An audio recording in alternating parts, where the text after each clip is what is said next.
మౌనరాగం 4వ భాగం. 3వ భాగంలో దేదీప్య భయపడ్డట్లే దీపక్ తల్లి ఆగడాలు భరించడం కష్టమవుతుంది. ఇక దీపక్ కూడా దేదీప్యని హీనంగా చూడటం, కత్తుల్లాంటి మాటలతో బాధించటం చేస్తుంటాడు. చివరికి తన కోసమై తను ఉద్యోగం చేయాలని నిర్ణయించుకుంటుంది దేదీప్య. కథ కొనసాగుతుంది. యశోధర కొడుకు అభిరామ్ పెళ్లి లాలిత్యతో అతి ఘనంగా జరిగింది. పెళ్లిలో అన్ని పనులు తనవే అయినట్లు యశోధర పక్కన తిరిగింది దేదీప్య. ఆమె తిరిగే విధానం చూసి చాలామంది దృష్టి దేదీప్య మీద పడకపోలేదు. అభిరామ్ని యశోధర కొడుగ్గా చూసి ఎప్పుడూ చెందనంత దిగ్భ్రాంతి చెందింది దేదీప్య. ప్రపంచం ఇంత చిన్నదా అని నివ్వెరపోతూ నిర్భావమైన స్థితిలో శిలలా ఉండిపోయింది. అదంతా ఒక్క క్షణమే, మరుక్షణమే మామూలుగా అయింది. లాలిత్య మెడలో తాళి కట్టి తలంబ్రాలు పోసిన క్షణం నుండి ఆమె కొంగు గాలి కొబ్బరాకు గాలిలా అతడి మదిని పులకింపచేస్తోంది. ఆమె తన మనిషి అన్న భావన పెరిగి థ్రిల్లింగ్గా ఉంది. ఆమెను తనలో సగభాగంగా ఊహించుకుని అపారమైన ప్రేమను పెంచుకున్నాడు. ఆమె మాట్లాడితే చెరువుగట్టు దగ్గర తామరపూలతో మాట్లాడుతున్నట్లు, నవ్వితే చిన్న చిన్న అలల సంగీతాన్ని విన్నట్లు ఫీల్ అవుతున్నాడు. రాత్రికి తలనొప్పిగా ఉందండి అని లాలిత్య చెప్పటంతో ఆ గదిలో ఉండాలనిపించక వెళ్ళి బాల్కనీలో కూర్చున్నాడు అభిరామ్. పాలారపోసినట్లున్న ఆ వెన్నెల్లో అతని మనసు వింతగా స్పందిస్తోంది. మీటితే పలికే వీణలా మారిన అతని గుండె పిలవగానే పలికే ప్రియునిలా మారి లాలిత్యనే చూస్తోంది. డోర్ తీసి ఉండటంతో లాలిత్య స్పష్టంగా అతను కూర్చున్న దగ్గరికి కనిపిస్తోంది. కన్నార్పకుండా ఆమెనే చూస్తున్నాడు. చూస్తున్న కొద్దీ ఆమెతో కలిసి సాగించబోయే జీవితం తేనె నింపిన డొప్పలా అనిపిస్తోంది. చీర కుచ్చుల దగ్గర నుండి ఆమె ముఖం వరకు అతని కళ్ళు ప్రేమతో అదే పనిగా తడుముతూ కదులుతున్నాయి. ఎక్కడ ఏ నిధి దాగి ఉందో అన్నట్లు శోధిస్తున్నాయి. 7 రంగుల ఇంద్రధనస్సు ఆరేసినట్లు క్యాన్వాస్ మంచంపై నిద్రపోతున్న చిత్రంలా, పాలరాతి శిల్పంలా ఉన్న ఆమె ఒంటిపై ప్రకృతి పెట్టిన గొబ్బెమ్మల్లా కొండలు కోనలు కనిపిస్తుంటే అతని శరీరంలోని ప్రతి అణువు ఆమెను చేరుకోమని తొందర పెడుతున్నాయి. ప్రపంచంలోని ప్రతి అందం తన ముందు బలాదూర్ అన్నట్లుగా సవాల్ చేస్తూ ఆమె పెదవులు విల్లులా వంగి చంద్రకిరణాన్ని తలపిస్తూ మరింత రెచ్చగొడుతున్నాయి. అతను పుట్టాక ఎన్నో క్షణాలు గడిచిపోయినా ఈ క్షణాలకున్న ప్రత్యేకత వాటికి లేదనిపిస్తోంది.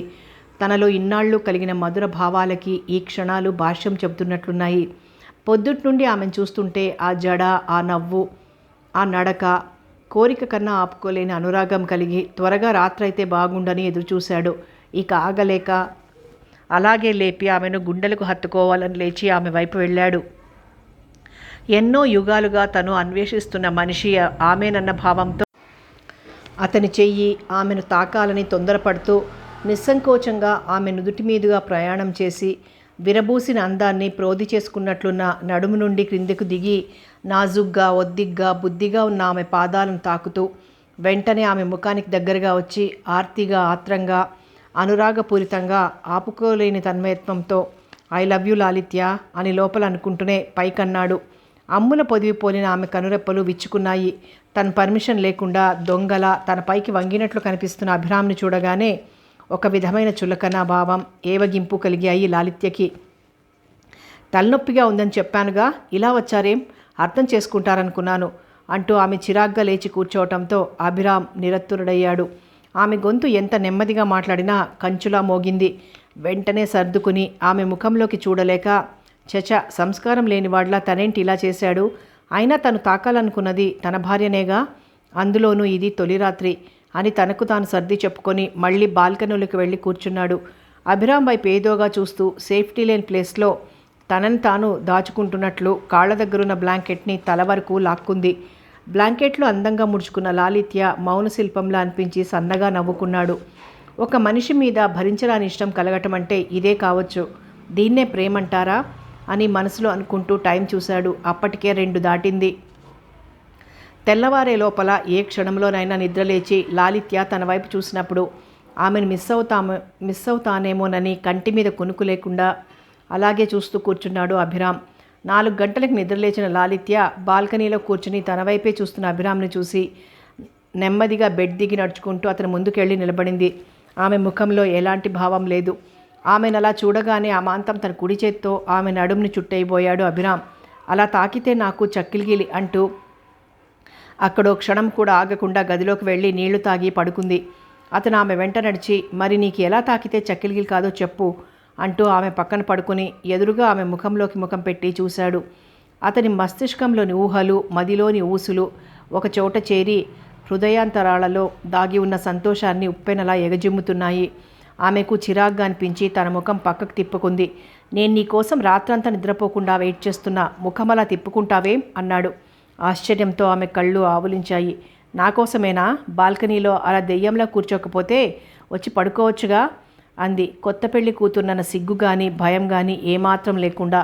షాక్ అయ్యాడు అభిరామ్. అభిరామ్ ట్రైనింగ్ పూర్తి కాగానే కొద్ది రోజులు హైదరాబాద్లోనే ఒక కంపెనీలో పనిచేసి పెళ్ళైన వెంటనే వైజాగ్లో మంచి కంపెనీలో జాబ్ వెతుక్కున్నాడు. కొడుకు కోడలు ఇక ముందు తన దగ్గర ఉండబోతున్నందుకు ఆనందంగా ఉంది యశోధర, రాజశేఖరంలకు. ఆ ఇంట్లో అభిరామ్ గది పైన ఉంటుంది.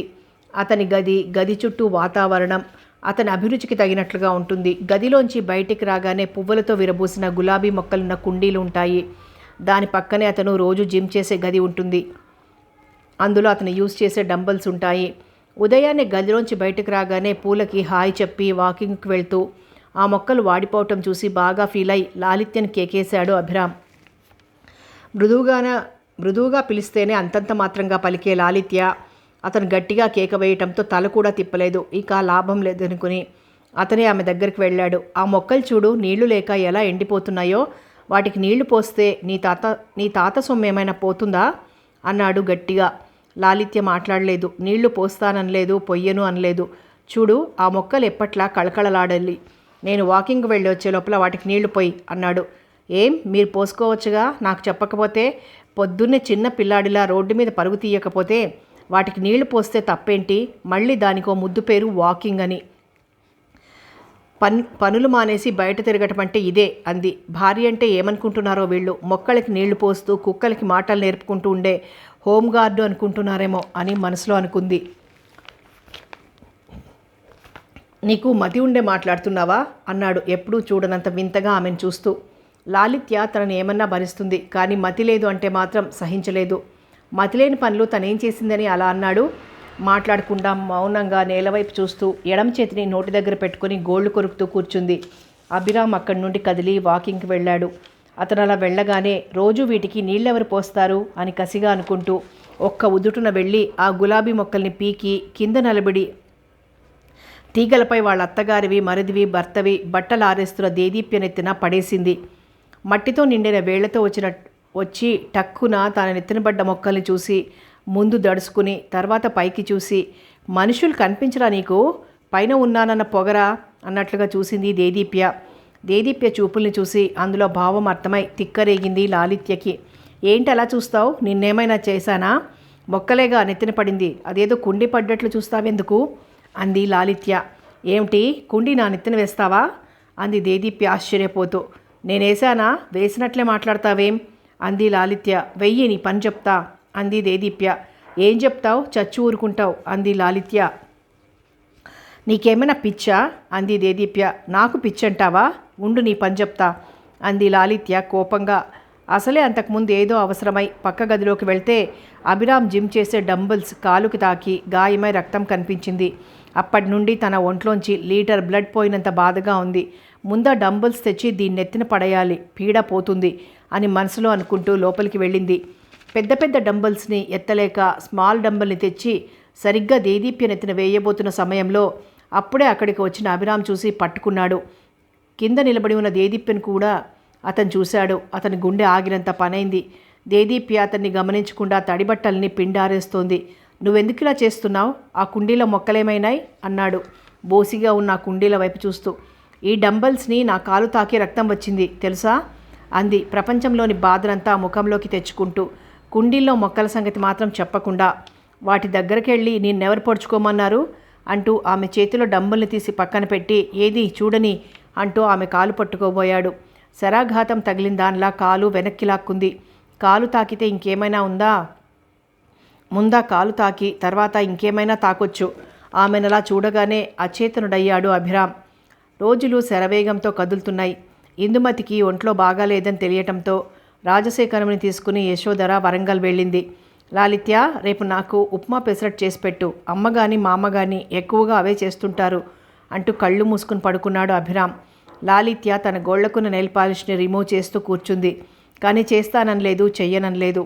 ఉదయాన్నే అతను డైనింగ్ టేబుల్ దగ్గరికి రాగానే బ్రెడ్ స్లైసెస్కి జామ్ పూసి అభిరామ్ ముందు పెట్టింది. ఇది నువ్వు తిను, నాకు ఉప్మా పెసరట్టు తీసుకురా అన్నాడు. ఉప్మా పెసరట్టు ఉంటే నేను కూడా తినేదాన్ని కదా, ఇది ఉండబట్టే మీకు పెట్టాను అంది. ఏం చెయ్యలేదా? అదెవరు చేస్తారండి? రుబ్బాలి, చెయ్యాలి, అదంతా పెద్ద పని, నా వల్ల కాదు అంది. సరేలే, కనీసం కాస్త స్ట్రాంగ్గా ఫిల్టర్ కాఫీ అయినా చేసివ్వు, తాగి వెళ్తాను అన్నాడు. నాకు అసలే ఓపిక తక్కువ, ఈయన చెప్పేవన్నీ పెద్ద పెద్ద పనులు అనుకుంటూ కిచెన్లోకి వెళ్ళింది. స్మూత్గా ఉన్న ఆ ఫ్లోరింగ్పై చెప్పుల కాళ్లతో టకటకా నడుస్తుంటే ఒక్కోసారి జారి పడుతుందేమోనన్న అనుమానం వస్తుంది అభిరామ్కి. గబగబా పాలల్లో బ్రూ కలిపి తెచ్చి అతనికి ఇచ్చింది. ఎప్పుడైనా అభిరామ్ బ్రూ కాఫీ తాగడు. దాన్ని సిప్ చేయగానే ఛీ, బ్రూ కలిపావా అన్నాడు. మాట్లాడలేదు లాలిత్య. నువ్వు నా కడుపు మార్చడానికే నా దగ్గరకు వచ్చావు అంటూ కప్పును గట్టిగా టీపాయ్ మీద పెట్టి మరో మాటకు అవకాశం ఇవ్వకుండా ఆఫీస్కి వెళ్ళిపోయాడు. ఆఫీస్లో ఈరోజు వర్క్లోడ్ ఎక్కువై తలనొప్పి వచ్చింది అభిరామ్కి. సాయంత్రం ఇంటికి రాగానే తలనొప్పిగా ఉంది లాలిత్య, కొంచెం టీ పెట్టివ్వు అన్నాడు. కొద్దిసేపు అయ్యాక ఫ్రిడ్జ్లోంచి కూల్ డ్రింక్ తీసి గ్లాస్లో పోసుకొచ్చి ఇచ్చింది లాలిత్య. దాన్ని చూడగానే అరికాలి మంట నెత్తికెక్కినట్లు తిక్కరేగింది అభికి. కానీ ఆ టైంలో లాలిత్యతో మాటలు పెంచితే గెలవలేనని, టీ చేసే ఓపిక లేకపోతే చెయ్యనని చెప్పొచ్చుగా, కూల్ డ్రింక్ ఎవరు తెమ్మన్నారు అన్నాడు కోపంగా. అతని మాటలేం పట్టించుకోకుండా ఈ రాత్రికి వంట ఏం చేయమంటారు అంది. నేను చెప్పింది నువ్వెప్పుడు చేసావని నన్ను అడుగుతున్నావు, నీ ఇష్టం వచ్చింది చెయ్యి అన్నాడు. ఆ మాటలకి కనురెప్పల్ని అదోలా ముడిచి మూతి సున్నాలా చుట్టి, ఎందుకండి అలా అంటారు? మీ కడుపు మాడుస్తున్నానని అందరూ అనుకోవాలనా? మీరు బక్కగా అయితే మీ మమ్మీ వచ్చి నా కోడలు అన్నం పెట్టలేదని నలుగురికి చెప్పుకోవాలనా మీరు ఇలా చేసేది అంటూ ఎప్పట్లా తన గొంతుని కంచులా మ్రోగించకుండా కాస్త మెత్తగా పలికింది. ఇది మరీ బాగుంది, చేసేదంతా చేసి నేను చెయ్యమన్నవి చెయ్యకుండా నన్నే అంటున్నావే, ఇంతకీ నీ బాధ నలుగురి కోసమా, మమ్మీ కోసమా? కానీ నాకు వండి పెట్టాలని లేదు కదా అన్నాడు ఆశ్చర్యపోతూ. మనం నలుగురి కోసమే బ్రతకాలి కదా అంటూ అక్కడే నిలబడింది. అసలే టైర్ అయిపోయిన అభికి లాలిత్యతో మాటలు పెంచే ఓపిక లేక, రా కూర్చుని మాట్లాడుకుందాం అంటూ హాల్ వరకు తీసుకొని వచ్చి ఆమెని అక్కడ వదిలేసి తన గదిలోకి వెళ్ళి డోర్ పెట్టుకున్నాడు. తనని అలా ఒంటరిగా వదిలి అతని గదిలోకి వెళ్ళటంతో చిర్రెత్తుకొచ్చింది లాలిత్యకి. గబగబా డోర్ దగ్గరికి వెళ్ళి బాధింది. ఎందుకు డోర్ పగలగొడతావు? నువ్వు లోపలికి వస్తానంటే నేను కాదంటానా? రా కూర్చో అంటూ డోర్ తీసి ఆమె చెయ్యి పట్టుకుని బెడ్ దగ్గరికి తీసుకెళ్ళి కూర్చోబెట్టాడు. జీవితం చాలా చిన్నది, ఉన్న సమయంలోనే సంతోషంగా బ్రతకాలన్నదే అతని ఫిలాసఫీ. అందుకే ఇన్నాళ్ళు ప్రకృతిని ఆరాధిస్తూ పరవశించాడు. ఇప్పుడు భార్యను ఆరాధిస్తున్నాడు. కానీ లాలిత్య అతని పక్కనైతే పడుకుంటుంది, కానీ దగ్గరికి తీసుకోవాలంటేనే ఒప్పుకోవటం లేదు. ఇప్పుడైనా ఒప్పుకుంటుందేమో అనుకొని, నా తలనొప్పి ఎలాగూ టీతో తీరే యోగం లేదు, కనీసం ఇలా అయినా తీరుతుందేమో అంటూ ప్రేమగా మృదువుగా ఆమెను దగ్గరికి తీసుకోబోయాడు. ఒక్కసారిగా లేచి నిలబడి దూరంగా జరిగింది. ఎందుకే నీ జన్మ, నువ్వు దీనికి కూడా పనికిరావా అన్నాడు. అంటే నన్ను మీ అవసరాలకు వాడుకునే మిషన్లా చూస్తున్నారన్నమాట అంది ముఖం క్వశ్చన్ మార్క్లా పెట్టి. వంట చెయ్యటం, చెట్లకి నీళ్లు పోయటం, భర్తని సుఖపెట్టడం, ఇవన్నీ మిషన్లు చేస్తాయా అన్నాడు అభిరామ్. కానీ మీరు నన్ను అలాగే ఉపయోగించుకోవాలనుకుంటున్నారు అంటూ అక్కడే నిలబడితే అభి తనను బలవంతం చేసినా చేయొచ్చన్న భయంతో వెంటనే, సరే తలనొప్పిగా ఉందన్నారుగా, మీరు పడుకోండి అంటూ ఆ గదిలోంచి జారుకుంది. అభిరామ్ నుదుటి మీద చేత్తో రుద్దుకుంటూ బాధగా పడుకున్నాడు. అభిరామ్కి తన భార్య చక్కగా చీర కట్టుకొని, గాజులు వేసుకొని, తలలో మల్లెపూలు పెట్టుకొని కళకళలాడుతూ ఉండాలని ఆశ. ఒక్కరోజు కూడా అలా ఉండదు. ఇదేం పద్ధతి లాలిత్య అంటే, నా పద్ధతి ఇంతే, అయినా నా పద్ధతికేం అంటుంది. ఏ విషయం మాట్లాడబోయినా ఆసక్తిగా వినదు. గోళ్లు కొరుక్కుంటూ కూర్చుంటుంది. తను ఆఫీస్ నుండి లేటుగా వస్తానని, తన కోసం ఎదురు చూడొద్దని, తన అవసరాలు లాలిత్య చూస్తుందని అభిరామ్ చెప్పడంతో యశోధర అతన్ని పట్టించుకోవటం మానేసింది. లాలిత్య డైనింగ్ టేబుల్ మీద అన్నీ సర్దిపెట్టి తినండి అంటుందే కానీ ఒక్కరోజు కూడా దగ్గరుండి వడ్డించదు. అతనికేమో కొసరి వడ్డిస్తూ భార్య తన పక్కనే కూర్చోవాలని కోరిక, ఆమె కూడా తన పక్కన కూర్చొని తినాలని అభిలాష. కానీ అతని ఇంటికి రాకముందే ఆమె తినేస్తుంది, లేదంటే అతను తిన్నాక ఎప్పుడో తీరిగ్గా తింటుంది. నా మనసు నువ్వెప్పుడు తెలుసుకుంటావు లాలిత్య అన్నాడు ఆ రాత్రి అభిరామ్. అంతగా తెలుసుకోవడానికి ఏముంటుందండి అంది అతని మాటల్ని తేలిగ్గా తీసి పారేస్తూ. ఏమెందుకు లేదు, ఆఫీస్కి వెళ్లే ముందు టిఫిన్ పెట్టమంటే బ్రెడ్ తినమన్నావు, టీ ఇమ్మంటే కూల్ డ్రింక్ ఇచ్చావు, కాస్త పక్కన కూర్చుని కబుర్లు చెప్తావా అంటే అది లేదు. మనసు తెలుసుకోకుండా ప్రవర్తించడం అంటే ఇదే. నువ్వు ఇలా ఉంటే నాకెంత బాధగా ఉంటుందో తెలుసా అన్నాడు. ఇంకోలా ఉండటం నాకు రాదు అంది. నేర్చుకోలేవా అన్నాడు. నేర్చుకోవటానికి నేనేమైనా చిన్నపిల్లనా? అయినా నా ప్రవర్తన నాకు బాగానే ఉంది. ఇక మార్చుకోవటానికి నేర్చుకోవటానికి ఏం లేదు అంది. సరే మరి ఈరోజైనా అంటూ ఆమె కళ్ళల్లోకి చూశాడు. అతని చూపులోని భాష అర్థమైన దానిలా ఆ ఒక్కటి అడగకుండా పడుకోండి అంది పెదవులపై వేలు పెట్టుకొని ముద్దుగుమ్మలా ముడుచు కూర్చుంటూ. అలా కూర్చోవటం ఎప్పటి నుండి ప్రాక్టీస్ చేసిందో ఏమో. ఆమెను అలా చూస్తుంటే నండూరి ఎంకి అనాలో, అడవి బాపిరాజు శశికళ అనాలో, విశ్వనాథ వారి కిన్నెరసాని అనాలో, దేవులపల్లి ఊర్వశి అనాలో తెలియటం లేదు. అందరూ కలిస్తే ఆమె అన్నట్లుగా ఉంది. అలాంటి ఆమెను చేయి చేస్తే అంతెంత దూరంలో పెట్టుకుని పెళ్ళైన బ్రహ్మచారిలా ఉండాలంటే సాధ్యం కావటం లేదు. అలాగే చూస్తూ నిద్రపోయాడు. నిద్ర మధ్యలో లేచాడు అభిరామ్. పక్కన లాలిత్య లేకపోవటంతో కంగారు పడ్డాడు. ఒక్క క్షణం లాలిత్య తన పక్కన లేకపోయినా తట్టుకోలేకపోతున్నాడు. తనకిష్టమైనవన్నీ తననే అంటిపెట్టుకుని ఉండాలని ఏ మనిషికైనా ఉంటుంది. ప్రేమించే కొద్దీ దూరంగా ఉండాలనిపించదు. వాళ్ళు కాసింత శ్రద్ధ చూపకపోయినా, మాట వినకపోయినా బాధగా, కోపంగా ఉంటుంది. ఇన్నాళ్ళు అతను ప్రకృతి పట్ల అభిరుచి పెంచుకొని తనకు తనే వాటితో రమించాడు. తన కోర్కెల్ని తీర్చమని, దగ్గరకు రమ్మని వాటిని అడగలేదు. తన కోసం మరింత సమయాన్ని కేటాయించమని కూడా వాటిని కోరలేదు. కానీ లాలిత్యతో అలా ఉండలేకపోతున్నాడు. ఆమె ప్రవర్తన తనెంత కష్టపెట్టినా చీకటిని చూసి కళ్ళు మూసుకుంటే నక్షత్రాలు కనబడవన్నట్లు ఆమెపై కోపం తెచ్చుకోలేకపోతున్నాడు. కానీ ఎంత ప్రయత్నించినా మూసి ఉన్న పుస్తకంలా ముడుచు కూర్చుంటుంది. ఆ పుస్తకాన్ని ఎలాగైనా ఈరోజు విప్పి చదవాలన్న కసి ఎక్కువైన వాడిలా బెడ్పై నుండి లేచి బాల్కనీలోకి వచ్చాడు. మసక వెలుగులో వైట్ నైటీలో ముఖానికి తెల్లగా ముల్తానీ మట్టి పూసుకొని, నెత్తికి హెన్నా పెట్టుకొని, చెవులకి హెడ్ఫోన్స్ పెట్టుకొని బాల్కనీలో నిశ్శబ్దంగా తిరుగుతున్న లాలిత్యను చూడగానే ఎప్పుడు లేని విధంగా ఆశ్చర్యపోతూ, ఆపుకోలేని ఆవేశంతో ఏంటి వేషాలు, వేళకాని వేళ అంటూ గర్జించాడు అభిరామ్. అతని మాటలు ఆమెకు వినిపించకపోయినా అతను ఆవేశపడుతున్నాడని మాత్రం అర్థమైంది. వెంటనే తన చెవులుకున్న హెడ్ఫోన్స్ తీసి చేతిలో పట్టుకుని ఏమిటి అన్నట్లుగా చూసింది. ఈ టైంలో ఈ మేకప్లేంటి అన్నాడు కోపంగా. విషయం చిన్నదైనా తన నోటితో వరల్డ్ వార్ చేయగల లాలిత్య ఎదుటి మనిషి ఆవేశాన్ని అసలు సహించదు. అవతలి వాళ్ళు ఎవరు అన్నది ఆలోచించదు. ఇంకే టైంలో చేసుకోవాలి? పగలంతా నిద్రతోనే సరిపోతుంది. మీరు చెప్పే పనులకు కూడా నాకు టైం ఉండట్లేదు. అందుకే ఇప్పుడు చేసుకున్నాను. తప్పేంటి అంది. తప్పున్నారా అన్నాడు గట్టిగా. కనీసం పక్కన పడుకునే సౌలభ్యం కూడా లేకుండా ఇలా అడవి కాచిన వెన్నెల్లా తన భార్య అర్ధరాత్రి బాల్కనీలో తిరగటం భరించలేకపోతున్నాడు. మీకన్నీ తప్పులే. మీ అమ్మగారైతే మరీను. చేతులకి గాజులు వేసుకోకపోయినా, తలలో పూలు పెట్టుకోకపోయినా, చీర కట్టుకోకపోయినా దేదీప్యతో పోల్చి చంపుతోంది. అసలు ఎవరండి ఆ దేదీప్య? ఎప్పుడు చూసినా ఎక్కడికి వెళ్ళినా మీ మమ్మీ తన వెంట తీసుకెళ్తుంది. మీ మమ్మీకి బాడీగార్డా అంది ఆరా తీస్తున్నట్లు కాస్త వ్యంగ్యాన్ని జోడిస్తూ. అత్తగారు తనని దేదీప్యతో పోల్చి దేదీప్యం చూసి నేర్చుకో అన్నప్పటి నుండి మనసు రగిలిపోతోంది లాలిత్యకి. బాడీగార్డో ఆత్మీయురాలో నాకు అనవసరం. నేను అడిగిన దానికి సమాధానం చెప్పకుండా ఏదేదో మాట్లాడతావేం అన్నాడు అసహనంగా. నాకేది మాట్లాడాలనిపిస్తే అదే మాట్లాడతాను. భర్తతో ఆ మాత్రం మాట్లాడుకునే అదృష్టం కూడా లేదా అంది. తన మాటకి కదిలిపోయి కోపం తగ్గి మౌనంగా చూశాడు. ఒకసారి మీ మమ్మీ ఏమన్నారో తెలుసా? నాకు బెడ్రూమ్ ఎలా సర్దుకోవాలో తెలియడం లేదట. నా బెడ్రూమ్ నా ఇష్టం. అందులో ఉండేది నేనా ఆవిడ? బట్టలు మడతలు వేయకపోయినా, తినగా మిగిలింది బయట పడేయకపోయినా చిరాగ్గా చూస్తుంది. ఒక్కోసారి విసుగ్గా చూస్తుంది. నాకు అలాంటి చూపులంటే నచ్చదు. అత్తగారి నన్న డామినేషన్ ఆవిడ అణువణువులో కనిపిస్తోంది. దాన్ని నేను భరించలేను. నాకు కూడా స్వేచ్ఛ కావాలి, స్వాతంత్రం కావాలి అంది. మమ్మీ బిహేవియర్ చాలా స్మూత్గా ఉంటుంది. ఏది చెప్పినా నీ మంచికే చెప్తుంది. దాన్ని నువ్వు డామినేషన్ అనుకోవద్దు అన్నాడు. ఎవరి మమ్మీ వాళ్ళకి అలాగే అనిపిస్తుందిలేండి. అవును, లోకంలో పనులు చేయకుండా ఎంతమంది కోడళ్ళు ఏసీ రూముల్లో పడుకుని నిద్రపోవటం లేదు? నేనొక్కదాన్నే నిద్రపోతున్నట్లు ఇంటికి అరిష్టం అంటూ క్లాస్ తీసుకుందో రోజు. అసలు మీ మమ్మీని చూస్తుంటే ఎటైనా పారిపోవాలనిపిస్తుంది అంది. ఒక్క క్షణం ఆమె ముఖంలోకి లోతుగా చూసి ఆ తర్వాత ఆలోచనగా ఆమె తల మీద నుండి దూరంగా జరిగాడు. ఎప్పుడు చూసినా కిచెన్లోకి రమ్మని పిలుస్తుంది. తను చేస్తుంటే చూసి నేర్చుకోమంటుంది. నాకు కిచెన్లోకి వెళ్ళాలంటేనే ఇరిటేషన్గా ఉంటుంది. ఎవరికి వస్తారా కూరగాయలు, ఆ ఉల్లిగడ్డలు? చేతులు తెగితే అందుకే నాకు ఈ పెళ్ళొద్దని మా వాళ్లతో చెప్పాను. అయినా చేశారు అంది.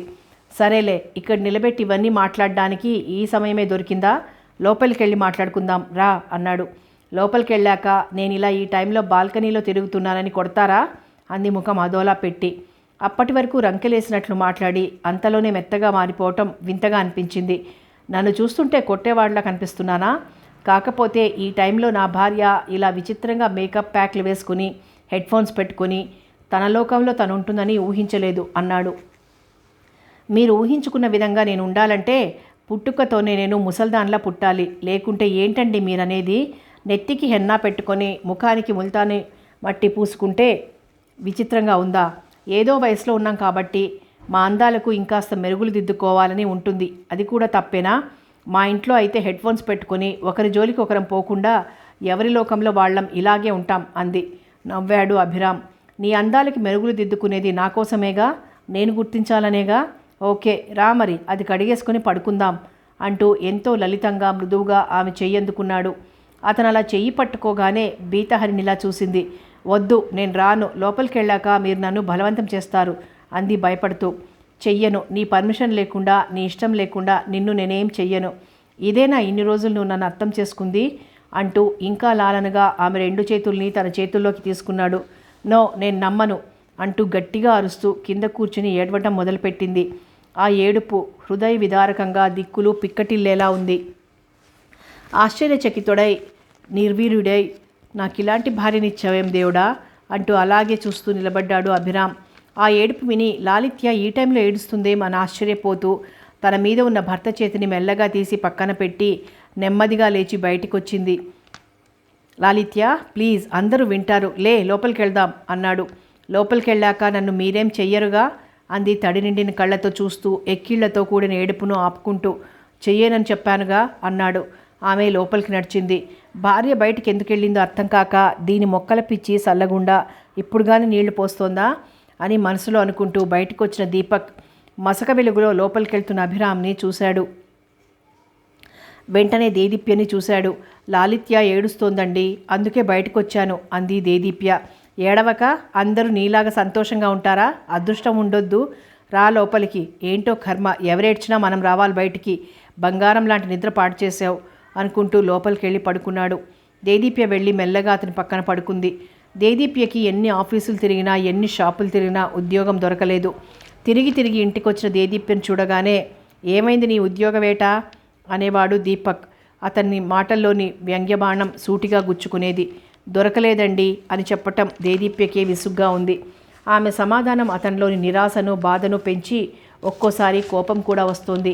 ఆ కోపాన్ని దేని మీదన ఒక దాని మీద చూపిస్తూనే ఉన్నాడు.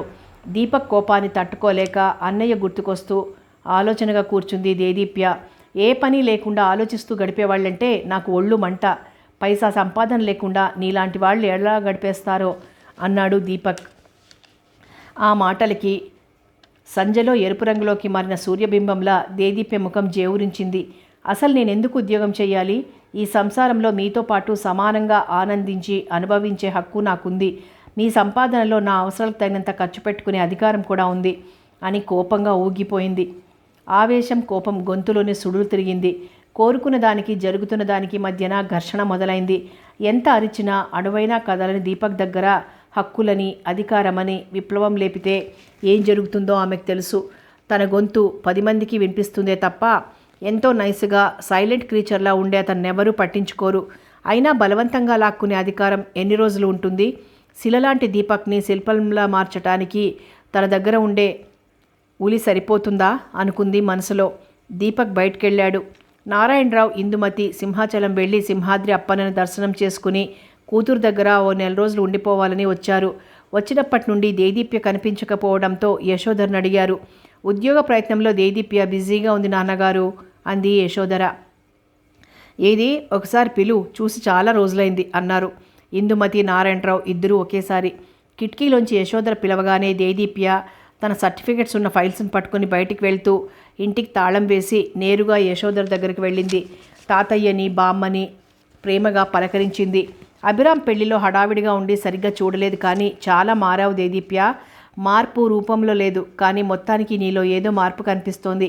తాతయ్య దగ్గరికి వచ్చి నవలలు పట్టుకెళ్లే ఆ దేదీప్యకి ఇప్పుడు నా కళ్ళ ముందర నీకు చాలా తేడా కనిపిస్తోంది అంటూ ప్రేమగా దగ్గరకు తీసుకుని ఆప్యాయంగా తలనిమిరింది ఇందుమతి. దేదీప్యను ఇందుమతి అలా దగ్గరకు తీసుకోవటం, ప్రేమగా తలనిమరటం లాలిత్యకి నచ్చక కళ్ళు మండాయి. అత్తగారే కాక వీళ్ళు కూడా తెలుసా దేదీప్యకి? వీళ్ళ అనుబంధం ఇంత గాఢమైందా అని మనసులో అనుకుంటూ మెట్లెక్కి పైకెళ్ళింది. ఇందుమతి పక్కన కూర్చుని ఉన్న దేదీప్యం చూస్తూ, ఉద్యోగం చేసేంత తీరుబడి నీకున్నప్పుడు ఆ ఎంబీఏ కాస్త పూర్తి చేయలేకపోయావా అన్నారు నారాయణరావు. ఆ ఎంబీఏ చేయటం ఖర్చుతో కూడుకున్న పని తాతయ్య.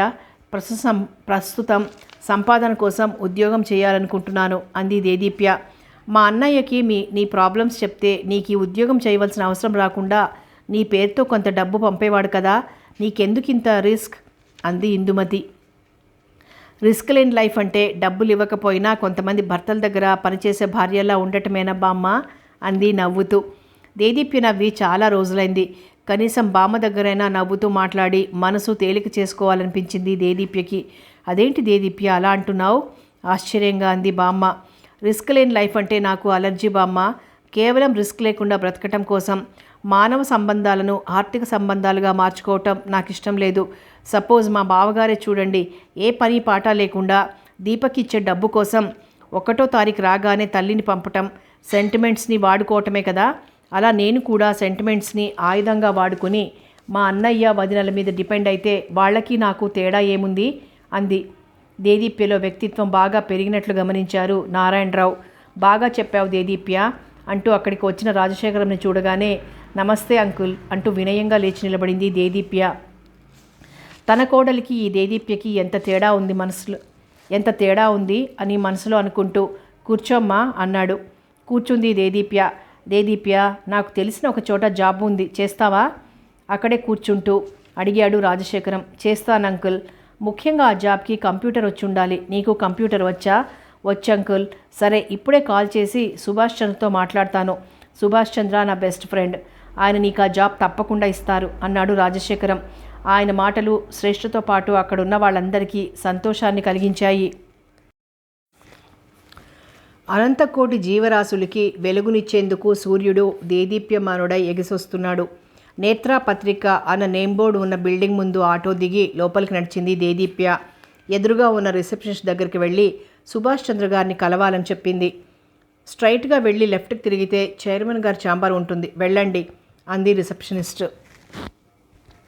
చైర్మన్ సీట్లో కూర్చొని ఉన్న సుభాష్ చంద్ర దూరం నుండే దేదీప్యను గ్లాస్ డోర్లోంచి గమనించాడు.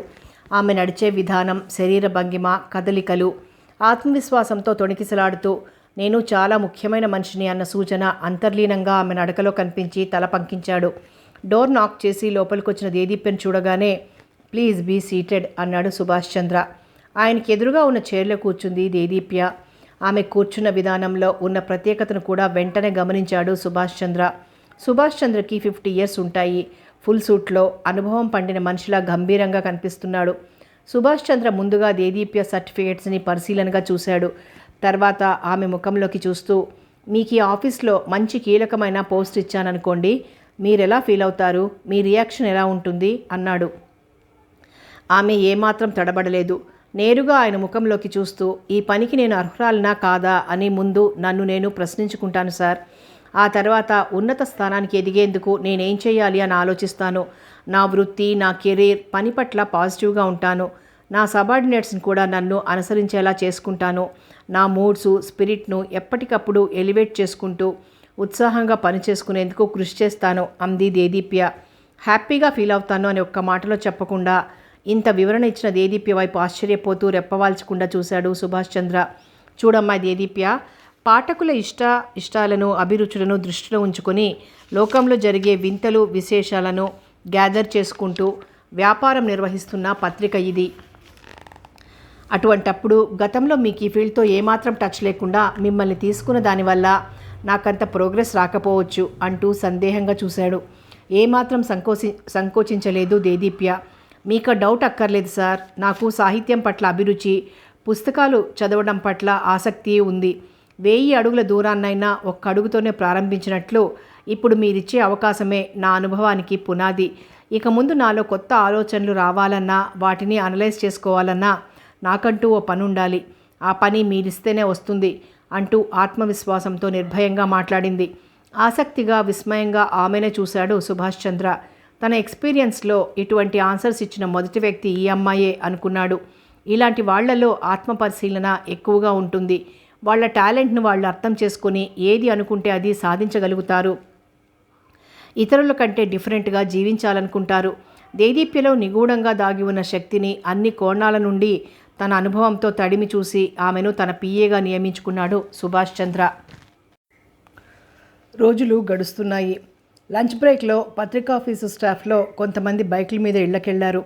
కొంతమంది లంచ్ రూమ్లో కూర్చుని లంచ్ చేస్తున్నారు. సుభాష్ చంద్రకి ఇంటి దగ్గర నుండి లంచ్ రాగానే తన జాంబర్లోంచి బయటకు వచ్చి లంచ్ రూమ్లోకి వెళ్తూ ఒంటరిగా కూర్చున్న దేదీప్యను చూసి ఆగిపోయాడు. దేదీప్య, లంచ్ చేసావా అంటూ దేదీప్యను పలకరించాడు. ఆయన్ని చూడగానే లేచి నిలబడింది దేదీప్య. లేదు సార్, చెయ్యలేదు అంది దేదీప్య. లంచ్ బాక్స్ తెచ్చుకున్నావా అన్నాడు సుభాష్ చంద్ర. తెచ్చుకోలేదన్నట్లుగా తల అడ్డంగా ఊపింది. సరే, ఈరోజు ఇద్దరం లంచ్ కలిసి చేద్దాం, నాతో రా అన్నాడు. ఈరోజు ఎందుకు ఆకలిగా లేదు సార్ అంది. దేని గురించైనా ఆలోచిస్తున్నావా? అదేం లేదు సార్. హెల్త్ ప్రాబ్లమా? అబ్బే, అలాంటిదేం కాదు సార్. మరెందుకు ఆకలిగా లేదు అంటూ దేదీప్యను చూస్తూ శ్రద్ధగా ప్రశ్నించగా ఆయన అలా చూస్తుంటే దేదీప్య కళ్ళు చెమర్చాయి. వెంటనే దీపక్ గుర్తొచ్చాడు. ఇంటి పనితో ఆఫీస్ పనితో రెస్ట్ లేక ఉదయాన్నే లేచి లంచ్ బాక్స్ రెడీ చేయలేకపోయింది. పడుకొని ఉన్న దేదీప్యను ఏమైందని కానీ ఆరోగ్యం బాగాలేదా అని కానీ అడగకుండా బయటికెళ్ళి టీ తాగొచ్చి పేపర్ చదివి రెడీ అయ్యి నేను మధ్యాహ్నం హోటల్లో తింటానులే అంటూ ఆఫీస్కి వెళ్ళాడు. జాబ్లో జాయిన్ అయినప్పుడు బస్ పాస్ తీసిచ్చాడు. బస్ పాస్ ఉందిగా, నీకు డబ్బుతో అవసరమేముంది అంటాడే కానీ కనీసం ఇలాంటప్పుడైనా ఆఫీస్ క్యాంటీన్లో తిను అని డబ్బులు ఇవ్వడు. కళ్ళు తుడుచుకో దేదీప్య, నీలాంటి అమ్మాయిలు కళ్ళనీళ్ళు పెట్టుకోకూడదు. అసలు కళ్ళనీళ్ళు ఎందుకు వస్తున్నాయో కారణం తెలుసుకొని దానికి నీ బాధ్యత ఎంతుందో ఆలోచించి ఇంకెప్పుడు కన్నీళ్లు పెట్టుకునే అవసరం రాకుండా చూసుకో. ఒకరి నుండి ప్రేమను ఆశించకుండా నిన్ను నీవు ప్రేమించడం నేర్చుకుంటే కన్నీళ్లు రావు. దీనికి ఆత్మ పరిశీలనతో పాటు ఆత్మ విమర్శ కూడా అవసరమవుతుంది. రా, తింటూ మాట్లాడుకుందాం అంటూ ఆయన లంచ్ రూమ్ వైపు వెళ్తుంటే కర్చీఫ్తో కళ్ళు తుడుచుకొని ఆయన వెంట నడిచింది. ప్రపంచం చాలా మారిపోతుంది దేదీప్య. చాలామంది వాళ్ళు తమ విలువల్ని పెంచుకోవటానికి వాళ్ళేం చేయాలో, ఏ పని చేస్తే ఎదుగుతారో ఆలోచిస్తున్నారే కానీ చిన్న చిన్న సిల్లీ విషయాలకి ప్రాధాన్యత ఇచ్చి ఏకాగ్రతను దెబ్బతీసుకోవటం లేదు. నువ్వు ఇంకెప్పుడు ఇలా ఏడ్చే ఆలోచనలు చేస్తూ నీకున్న విలువైన టైంని వృధా చేసుకోకు. ప్రస్తుతం మనిషి సరైన మార్గంలో ఉన్నా కూడా కదలకపోతే వెనకాల వాళ్ళొచ్చి తొక్కుకుంటూ పోయే రోజులివి అన్నాడు సుభాష్ చంద్ర. సరే సార్ అంది నవ్వనట్లు నవ్వి రిలీఫ్గా చూస్తూ.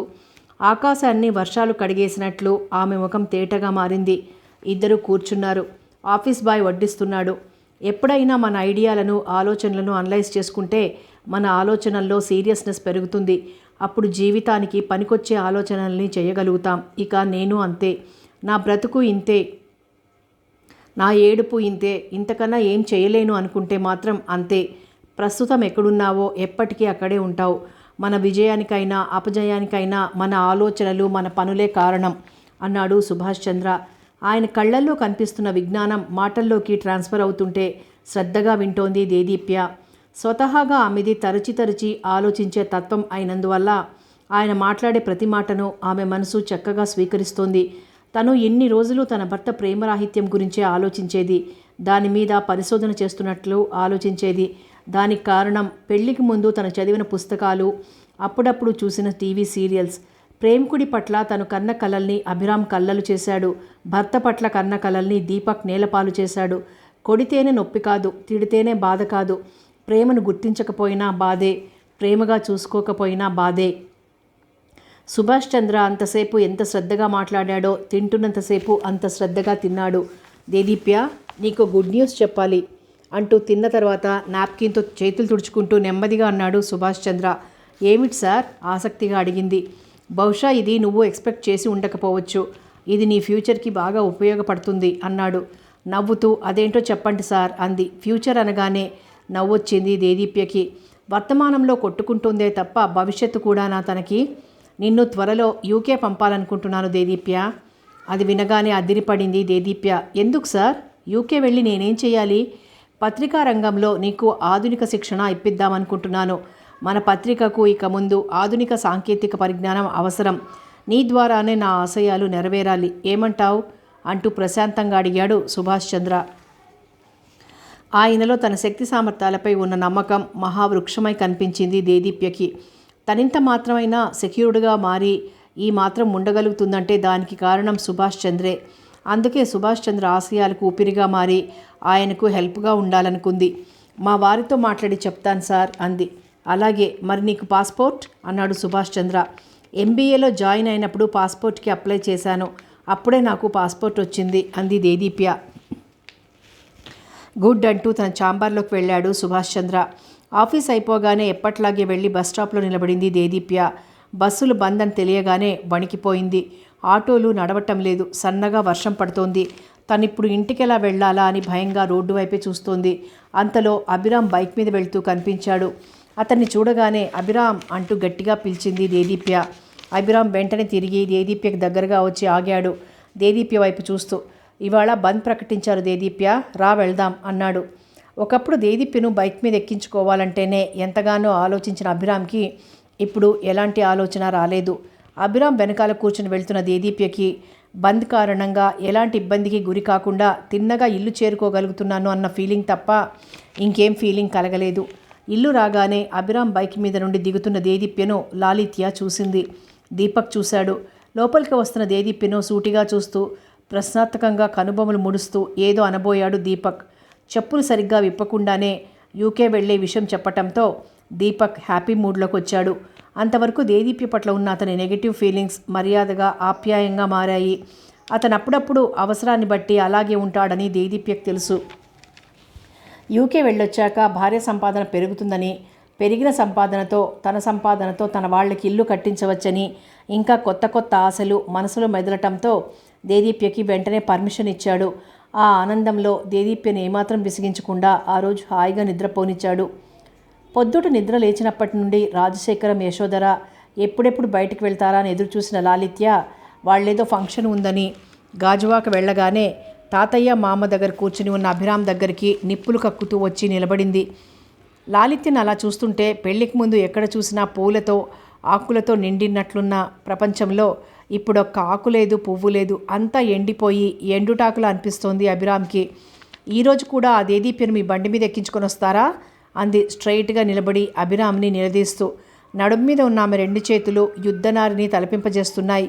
ఆమెనలా చూడగానే ఆ దంపతులిద్దరూ ఆశ్చర్యపోతూ చూశారు. రాత్రి కూడా ఇలాగే గొడవ చేసి నాకు నిద్ర లేకుండా చేశావు, మళ్ళీ మొదలుపెట్టావా? ఎన్నిసార్లు చెప్పినా నీకు అర్థం కాదా? నిన్న సిటీలో బంద్ కాబట్టి ఇంటి పక్కన అమ్మాయి కదా అని తీసుకొచ్చాను, ఈ రోజెందుకు తీసుకొస్తాను అన్నాడు అభిరామ్.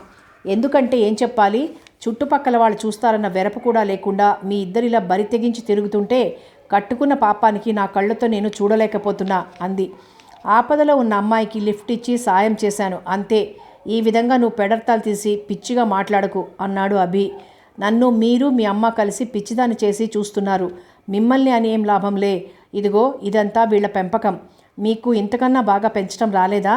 ఇలాగైనా పిల్లల్ని పెంచేది అంటూ వాళ్ల వైపు చూసి దబాయించింది. గుడ్డుపోయి పిల్లని ఎక్కిరించినట్లు వయసు తారతమ్యం లేకుండా లాలిత్య అలా మాట్లాడుతుంటే ఆ పెద్దవాళ్ళు సిగ్గుతో చితికిపోయారు. వాళ్ళనలా నేరస్తుల్ని దండించినట్లు మాట్లాడడం అభిరామ్కి నచ్చలేదు. అలా మాట్లాడుతుందని కూడా అతను ఊహించలేదు. దారిన పోతున్న వాళ్లను లోపలికి పిలిచి కట్టేసి కొట్టినట్లు అనిపించింది. నీకు అసలు మైండ్ పనిచేస్తోందా అన్నాడు కోపాన్ని ఆపుకోలేక. మీ అమ్మ కూడా నన్ను ఇలాగే అంటుంది, అది దేదీప్యను చూసి నేర్చుకో అని. ఆ దేదీప్యకేనా మైండ్ పనిచేసేది, నాకు చెయ్యదా అంటూ కేకలేసింది. నేర్చుకోవాల్సిన అవసరం వచ్చినప్పుడు ఎవరిని చూసైనా నేర్చుకోవచ్చు. నువ్వు అనుకున్నట్లు దేదీప్య కానీ అభిరామ్ కానీ అలాంటి వాళ్ళు కాదు. నువ్వంత నీచంగా మాట్లాడడం మాకు నచ్చటం లేదు అన్నాడు నారాయణరావు చూస్తూ ఊరుకోలేక. మీరు ఊరుకోండి, మీకేం తెలియదు. ఈయనగారు చేసే పనులు ఎప్పుడో ఒకసారి వచ్చి చూస్తే మీకేం తెలుస్తుంది? ఇక్కడ రోజు నేను అనుభవిస్తున్నాను. నిన్న బస్సులు బంద్ అన్నాడు, ఇవాళ ఇంకేం చెప్తాడో. అయినా మీ పెంపకం ఇలా తగలబడింది కాబట్టే ఆయన అలా తయారయ్యారు. ముందు మిమ్మల్ని అనాలి అంది నిర్లక్ష్యంగా చూస్తూ. ఇందుమతికి తట్టుకోలేనంత కోపం వస్తోంది. అభిరామ్ని ఎంత జాగ్రత్తగా పెంచింది. ఏనాడైనా అమ్మాయిల్ని కన్నెత్తి చూశాడా? కంప్లైంట్స్ తెచ్చాడా? మా పెంపకం నువ్వు వేలెత్తి చూపేంత తక్కువ స్థాయిలో లేదు, ఇంకెప్పుడు అలా అనకు అంది ఇందుమతి. అవునవును, 6 అడుగుల ఎత్తులో కళ్ళ ముందే కనిపిస్తోందిగా మీ పెంపకం. మిమ్మల్ని మీరు సమర్థించుకోవటం ఆపి నోరు మూసుకోండి అంటూ నోటికొచ్చినట్లు మాట్లాడుతున్న లాలిత్య చెంప చళ్ళుమంది. మండుతున్న చెంపను అలాగే పట్టుకొని నన్ను కొడతారా మీరు అంటూ అభిరామ్ వైపు కోపంగా చూసి వెంటనే ఇందుమతి వైపు తీక్షణంగా చూస్తూ, మీ వల్లనే కదూ ఆయన నన్ను కొట్టింది అంటూ కొండను ఢీకొనే పిల్లకెరటంలా చకచకా మెట్లెక్కి పైకెళ్ళింది. అభిరామ్ అక్కడో క్షణం కూడా ఉండకుండా బయటికెళ్ళిపోయాడు. అతను అలా బయటికెళ్ళగానే ఈ ముసలోళ్ళు నన్ను కొట్టిస్తారా అని మనసులో అనుకుంటూ వెంటనే క్రిందికి దిగి కిచెన్ రూమ్కి తాళం వేసి డైనింగ్ టేబుల్ మీద ఉన్న బ్రేక్ఫాస్ట్ పట్టుకొని పైకెళ్ళింది. దేదీప్య తను యూకే వెళ్ళబోతున్న విషయం తాతయ్యకి బామ్మకి చెప్పాలని వాళ్ళ దగ్గరకు వచ్చింది. దేదీప్యను చూడగానే జరిగింది తెలిస్తే బాధపడుతుందని అక్కడ ఏమీ జరగనట్లే మౌనంగా కూర్చున్నారు. దేదీప్య నవ్వుతూ బామ్మ భుజాల చుట్టూ చేతులు వేసి తాతయ్య వైపు చూస్తూ, తాతయ్య నాకు యూకే వెళ్ళే ఛాన్స్ వచ్చింది, ఆయన కూడా ఒప్పుకున్నారు అంది. సంతోషం తల్లి అన్నాడు. ఇందుమతి కూడా తన సంతోషాన్ని వ్యక్తం చేసింది. బ్రేక్ఫాస్ట్ అయిందా తాతయ్య అడిగింది దేదీప్య. వాళ్ళేమీ చెప్పకుండా మౌనంగా ఉన్నారు. ఏంటి అలా ఉన్నారు, తిన్నారా లేదా అంది దేదీప్య. ఇంకా తినలేదు దేదీప్య అన్నారు. ఉండండి నేను తెస్తాను అంటూ కిచెన్ వైపు వెళ్ళింది. డోర్ లాక్ చేసి ఉండటంతో వెంటనే వాళ్ళ దగ్గరకు వచ్చి, కిచెన్ లాక్ చేసి ఉందేం బామ్మ అంటూ ఆశ్చర్యపోయింది. బామ్మ కళ్ళల్లో ఎంత దాచుకుందామన్నా తడి కనిపించింది. ఇదంతా మా కర్మ, మా మనవరాలి ఘనకార్యం అని వాళ్ళు అనగానే విషయం అర్థమై దేదీప్య హృదయం ద్రవించిపోయింది. వెంటనే ఇంటికెళ్ళి నారాయణరావుకి ఇందుమతికి టిఫిన్ తెచ్చిపెట్టింది. వాళ్ళు తినేంత వరకు అక్కడే కూర్చొని తర్వాత ఆఫీస్కి వెళ్ళింది. దేదీప్య అలా వెళ్ళగానే భార్య వైపు చూస్తూ, మనిషి అన్నాక మానవత్వం ఉండాలి ఇందు, సెంటిమెంట్స్తో పాటు మంచితనం ఉండాలి, సిగ్గు మొహమాటం ఉండాలి. ఇవేవి లాలిత్యలో నాకు కనిపించటం లేదు. రాజశేఖరం గారి కోడలు గొప్ప అందగత్తె అని నలుగురు అనుకోవాలని మన అల్లుడు గారు ఆశపడ్డారు. కానీ చూస్తుంటే పంది ముక్కున బంగారు ముక్కెర్లా అనిపిస్తోంది ఈ అమ్మాయి అన్నాడు బాధగా. తన పెంపకంలో ఎలాంటి లోపం లేకపోయినా లోపం ఉన్నట్లే నలుగురితో చెప్పేలా ఉన్న లాలిత్య మాటలు గుర్తొస్తుంటే ఇందుమతికి బాధగా ఉంది. అంతటి అవమానాన్ని సైతం భరిస్తూ సర్దుకుపోతున్న అభిరామ్ని చూస్తుంటే జాలిగా ఉంది. జీవితాంతం ఈ మానసిక వికలాంగురాలితో తన మనవడు ఇలా బ్రతకవలసిందేనా, ఈ బాధలు ఇలా పడవలసిందేనా అని వేదనగా ఉంది. దీనికి పరిష్కారం కావాలంటే కాలం తలుపు అనుకుంటూ భర్త వైపు చూసింది. ఇందు ఉప్పు కప్పురంబు ఒక్క పోలిక నుండు చూడ చూడ రుచులు జాడవేరు అనే తెలుగు పద్యం గుర్తుందా? ఈ పద్యం పండితులకే కాక పామురులకి కూడా కొట్టిన పిండి. ఎందుకో తెలుసా? దీనిలో లోకసత్యం ఉంది. పైకి ఒక్కలాగే కనిపించినా కూడా ఉప్పు లాలిత్య, కర్పూరం దేదీప్య. ఇప్పుడు ఈ ఉప్పునేం చేయాలి దేవుడా, నా మనవడి గతి ఇంతేనా అంది దిగాలుగా భర్త మాటలు వింటూ. నారాయణరావు పరిస్థితి కూడా అలాగే ఉంది. అన్వేష్ వాళ్ళ కాలేజీలో ప్లేస్మెంట్స్ జరుగుతున్నాయి. అమృతరావు కొడుకు చేత ఏదైనా ఇండస్ట్రీ పెట్టించాలని ఉన్నా కూడా ముందు జాబ్ చేస్తే ఎక్స్పీరియన్స్ వస్తుందని జాబ్ చేయమని అన్వేష్తో చెప్పాడు. అన్వేష్ ప్రాజెక్ట్ వర్క్ చేస్తూనే ఇంటర్వ్యూలకి అటెండ్ అవుతున్నాడు. యూకే వెళ్ళిన దేదీప్య ట్రైనింగ్ పూర్తి చేసుకుని ఆ రోజు ఇండియా వస్తుందని తెలియగానే ఆనందంగా ఆమెను రిసీవ్ చేసుకోవడానికి ఎయిర్పోర్ట్కి వెళ్ళాడు దీపక్. భర్త ముఖంలో అంత ఆనందాన్ని ఎప్పుడూ చూడని దేదీప్యకి కొత్తగా అనిపించింది. ఒక్క క్షణం ఆమె దృష్టి దీపక్ పై నిలిచింది. తల్లిదండ్రి లేకపోయినా అల్లారుముద్దుగా అన్నయ్య దగ్గర పెరిగి హాస్టల్లో ఉండి చదివి పెళ్ళయ్యాక బోలెడంత భవిష్యత్తును గుండెల్లో నింపుకుని దీపక్ చిటికిన వేలే కొండంత ఆధారంగా భావించి సంసార సాగరాన్ని అవలీలగా ఈదేద్దామనుకున్నప్పుడు దీపక్ నుండి ఎలాంటి సహకారము అందలేదు. ఆ సంసారంలో ఆనందం లేదు, ఓదార్పు లేదు, ఎలాంటి సహకారము అందలేదు. చిరునవ్వు లేదు, అనురాగమైన స్పర్శ లేదు. ఎప్పుడు చూసినా బడ్జెట్, లెక్కలు అదే లోకంగా తనలోని తెలివిని అందాన్ని గుర్తించకుండా తన సున్నితమైన భావాలను దెబ్బతీసే విధంగా ప్రవర్తించాడు. నీకున్న తెలివి జ్ఞానం నీకే ఉపయోగపడనప్పుడు అవి ఉన్నా దండగే అని తన మనసు తనని సవాల్ చేసేంతగా బాధ పెట్టాడు. అదే భర్త ముఖంలో ఈరోజు తనని చూడగానే కనిపిస్తున్న ఆనందం, ఉత్సాహం అంబరాన్ని తాకుతున్నాయి. తనకి ఉద్యోగం లేనప్పుడు ఎందుకు పనికిరాని వస్తువులా చూసిన ఆ దీపక్యేనా ఇతను అనిపించేలా ఉన్నాడు. పైగా అతని చూపులు సాంకేతిక నైపుణ్యంతో తయారైన యంత్రాన్ని ఒక నిపుణుడు చూసే చూపుల్లా ఉన్నాయి. ఇక పర్వాలేదు, ఈ యంత్రాన్ని ఉపయోగించి ఎంత డబ్బైనా సంపాదించవచ్చన్న కాంక్ష కూడా ఉంది. చూస్తున్న కొద్దీ దీపక్లో మంచి వ్యాపారస్తుడు కనిపిస్తున్నాడు. తనలోని ఫీలింగ్స్ని ఏమాత్రం బయటపడకుండా మామూలుగా ఉండటానికి ప్రయత్నిస్తోంది దేదీప్య. అంతలో సుభాష్ చంద్ర కారు వచ్చి దేదీప్యకి దగ్గరగా ఆగటంతో ఉలిక్కిపడి చూశాడు దీపక్. దేదీప్య చూపులు మామూలుగా ఉన్న కారులో ఉన్న వ్యక్తి అతి ముఖ్యమైన వ్యక్తి అన్న భావం ఆమెలో తొంగి చూసింది. సుభాష్ చంద్రలో దేదీప్యను చూడగానే తన ఆలోచనలకి అనుగుణంగా మలుచుకున్న శిల్పాన్ని చూసినప్పుడు ఒక శిల్పికి కలిగే ఆనందం కలిగింది. ఎంతో డిప్రెషన్లో జీవిస్తున్న తనకి కొత్త జీవితాన్ని ప్రసాదించి తనలోని శక్తి సామర్థ్యాలను వెలికి తీసుకుని రీఛార్జ్ చేసుకునే అవకాశాలను కల్పించిన సుభాష్ చంద్ర వైపు కృతజ్ఞతగా చూసింది దేదీప్య. అది గమనించిన సుభాష్ చంద్ర, బాగున్నావా దేదీప్య అంటూ నవ్వుతూ పలకరించి ఆమెను కారులో ఎక్కించుకున్నాడు. దీపక్ కూడా కారు ఎక్కాడు. కారుని నేరుగా రెస్టారెంట్కి పోనిచ్చాడు సుభాష్ చంద్ర. కారు దిగి ముగ్గురు రెస్టారెంట్ లోపలికి వెళ్ళి కూర్చున్నారు. దేదీప్యతో చాలా ముఖ్యమైన విషయాలను చర్చించడానికే ఆయన రెస్టారెంట్ తీసుకొచ్చారని వాళ్ళని చూడగానే అర్థమైంది దీపక్కి. సుభాష్ చంద్ర దేదీప్యను పిఏగా చూడకుండా తనకెంతో విశ్వసనీయమైన వ్యక్తిగా భావించి తన పత్రిక పురోభివృద్ధికి తోడ్పడుతుందన్న ఉద్దేశంతో యూకే పంపాడు. ఆమె టాలెంట్కి ఇంకాస్త మెరుగులద్ది ఆమెకు కొన్ని కొత్త బాధ్యతల్ని అప్పజెప్పే ప్రయత్నంలో ఉన్నాడు. ముందుగా దేదీప్యతో పత్రిక గురించి, పోటీ గురించి, భవిష్యత్తులో ఆర్థిక సమస్యల గురించి చర్చించాడు. ఆ తర్వాత మన దృష్టి, ఏకాగ్రత, మనసు ఒక లక్ష్యం పట్ల ఎలా ఉండాలో, కొత్త ఆలోచనలు చేస్తూ కొత్త వ్యక్తులతో పరిచయాలను పెంచుకొని ఎప్పుడూ ఎలా ఫ్రెష్గా ఉండాలో, మన క్రింద పనిచేసే వాళ్లను, సబార్డినేట్స్ని తక్కువ దృష్టితో చూడకుండా ఇతరుల అభిప్రాయాలను, అభిరుచులను లోతుగా చక్కగా ఎలా అర్థం చేసుకోవాలో, అవరోధాలను, ఆటంకాలను ఎదుర్కొంటూ లక్ష్యం పట్ల, విజయం పట్ల దృష్టిని ఎలా కేంద్రీకరించాలో చెప్పాడు. తన పద్ధతిలో తను వింటోంది దేదీప్య. ఆమె ప్రతి కదలికలో పరిపూర్ణమైన వ్యక్తిత్వం కనిపిస్తూ దీపక్ని ఆశ్చర్యపరుస్తోంది. దేన్నైనా నేను సాధించగలను అని నమ్మినప్పుడే మనం టాప్ పొజిషన్లోకి రాగలుగుతాం దేదీప్య. మన బలమైన నమ్మకమే మనల్ని విజేతలుగా మారుస్తుంది.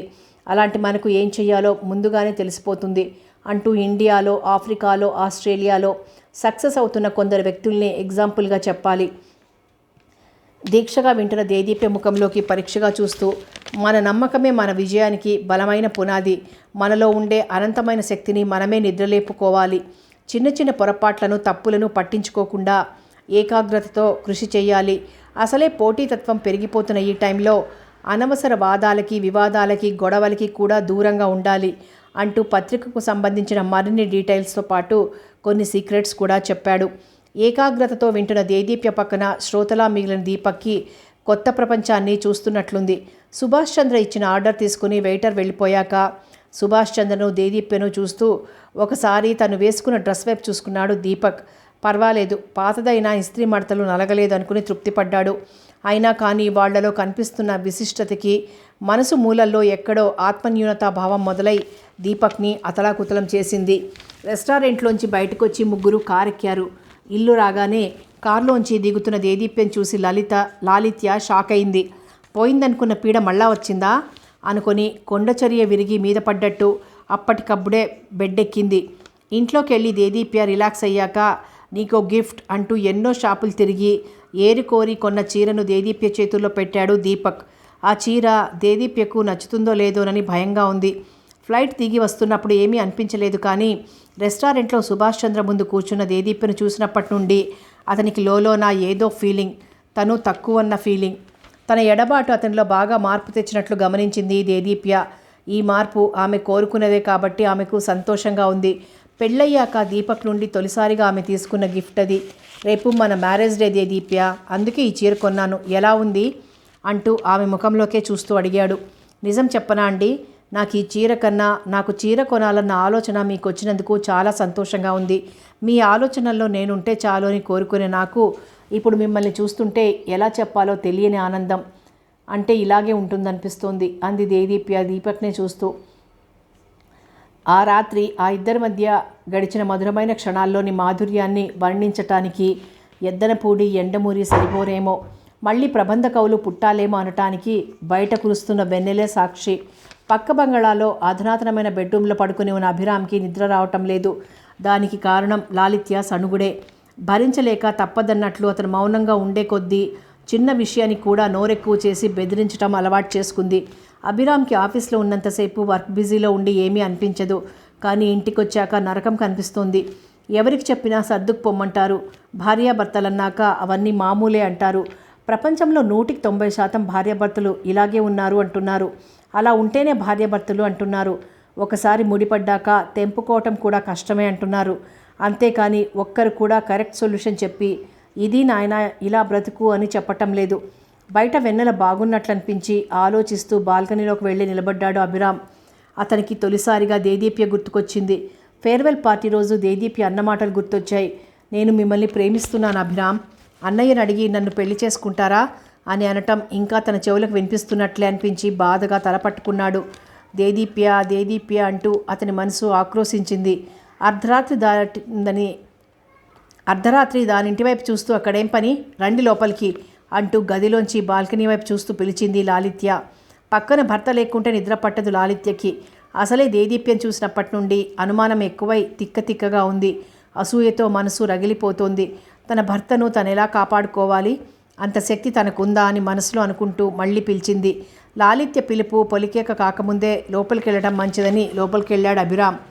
ఎవరికైనా భవిష్యత్తుపై ఆశ పెంచుకోవటమే ఆనందమైతే దేదీప్య గుర్తొచ్చినప్పటి నుండి అభిరామ్కి ఆనందంగా ఉంది. ఒకప్పుడేమో అనిపించలేదు, కానీ ఇప్పుడు ఆమె మాటలు ఓ జ్ఞాపకంలా మారి మంచు పొరల గుండా ఉదయించే సూర్యునిలా, పున్నమి రాత్రి కుండపోతగా కురిసే వెన్నెల్లా, చిరునవ్వును పలకరించే తెల్ల గులాబీపై నిలిచిన మంచు బిందువులా అనిపిస్తూ అతనికంటే ముందే మేల్కొని అతని తర్వాత నిద్రపోతూ నిత్యం అతని వెంటే అతని ఆలోచనలతో కలిసిపోతున్నాయి.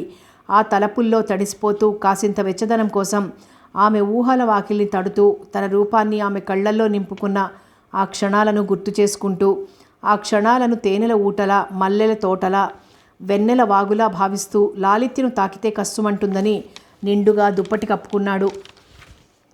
మ్యారేజ్ డే కావడంతో ఆఫీస్లో వర్క్ త్వరగా పూర్తి చేసుకుని ఇంటికి వెళ్ళాడు దీపక్. రేపటి మీటింగ్ గుర్తు రావడంతో దానికి సంబంధించిన ఫైల్ని వెతుకుతూ అది కనిపించకపోవడంతో బీర్వాలో ఉందేమోనని చూశాడు. అప్పుడప్పుడు ఇంటికి తెచ్చిన ఫైల్స్ని దేదీప్య బీర్వాలో కూడా దాస్తుంది. ఫైల్స్ కన్నా ముందు దేదీప్య కనిపించింది దీపక్కి. ఆ డైరీ మామూలుగా కనిపిస్తే పట్టించుకునేవాడు కాదు, కానీ చెయ్యి తగిలి కింద పడటంతో దాన్ని తీద్దామని వంగి అందులోంచి తొంగి చూస్తున్న దేదీప్య అభిరామ్ల ఫోటోని చూసి షాక్ తిన్నాడు. అది మామూలు షాక్ కాదు, భూమి రెండుగా చీలి అందులోకి జారిపోతున్న ఫీలింగ్తో కూడిన షాక్. దేదీప్యకి డైరీ రాసే అలవాటుందా అనుకుంటూ ఆశ్చర్యంగా ఆ డైరీని చేతిలోకి తీసుకుని ఒక్కో పేజీని తిప్పుతూ అందులోని అక్షరాలను మిస్ కాకుండా చదువుతూ నిలబడ్డాడు. నా మనసు పుస్తకం నిండా మీరే ఉన్నారు అభిరామ్. నేను నా బెడ్ మీద పడుకున్న ప్రతిసారి ఆ పుస్తకాన్ని నా గుండెల మీద పెట్టుకొని రిలాక్స్ అవుతున్నాను. రోజుకెన్నోసార్లు దాన్ని విప్పి చూస్తున్నాను. అందులో ఉన్న కష్టమైన పదాలను అండర్లైన్ చేసి అర్థాలను వెతుక్కుంటున్నాను. కష్టమైన పదాలను సరళంగా మార్చుకొని మీతో గడపబోయే జీవితాన్ని అందంగా ఊహించుకుంటున్నాను. అందులో ప్రతి చాప్టర్లో ఒక గోల్ ఉంది. ప్రతి పేజీలో సంతోషం, సంతృప్తి, చిరునవ్వు కనిపిస్తున్నాయి. అటువంటి మీ సాహచర్యం కోసం ఎప్పుడెప్పుడా అని ఎదురు చూస్తూ ప్రేమతో మీ దేదీప్య. ఆ వాక్యాల వెంట దీపక్ కళ్ళు పరిగెత్తుతున్నాయి.